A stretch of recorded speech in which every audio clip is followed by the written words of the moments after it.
There is increasing evidence that there were one or two or even three moles who were planted in the Trump campaign by the FBI and perhaps also by MI6, the British equivalent of the CIA.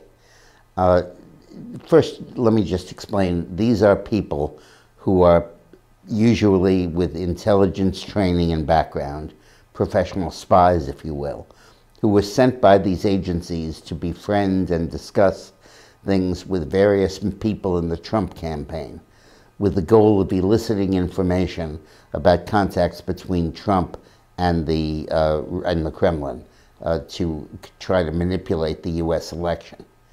This is clearly one notch past Watergate, where bugs were planted in the Democratic Party headquarters. This is literally an in-person field agent investigation and infiltration of the Trump campaign. We don't know yet the name of the people who actually did the infiltration, but there are three possibilities that have surfaced in the internet. One is Joseph Mifsud, who is thought to be a Russian agent, but who also had ties to MI6. The other is Alexander Downer, who was the Australian foreign minister and had extensive ties to an organization that was an intelligence consulting firm after he left office.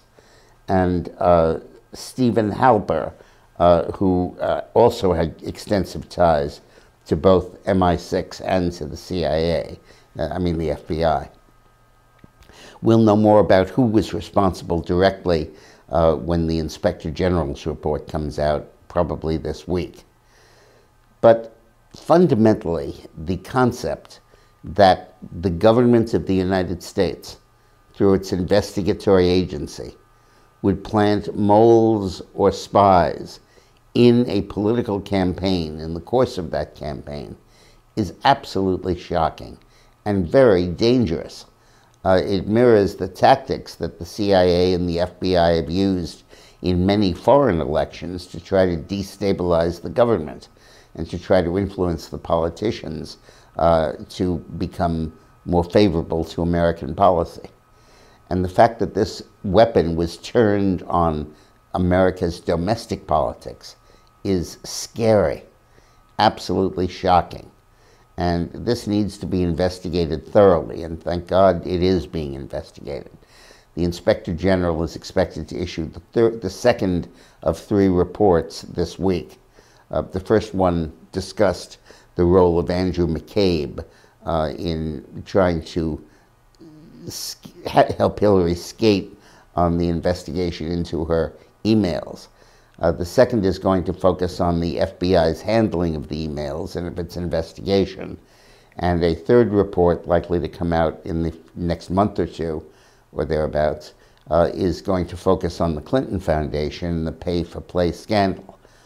Unfortunately, there is a close connection between the Inspector General, Horowitz, and Huber, who is an assistant U.S. attorney from Utah, who's been named by Jeff Sessions, in effect, as the special prosecutor.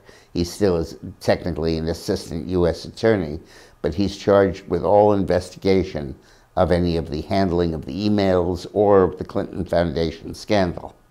So I think we're going to begin to get to the bottom of this. And the bottom is not pretty. Thanks for watching.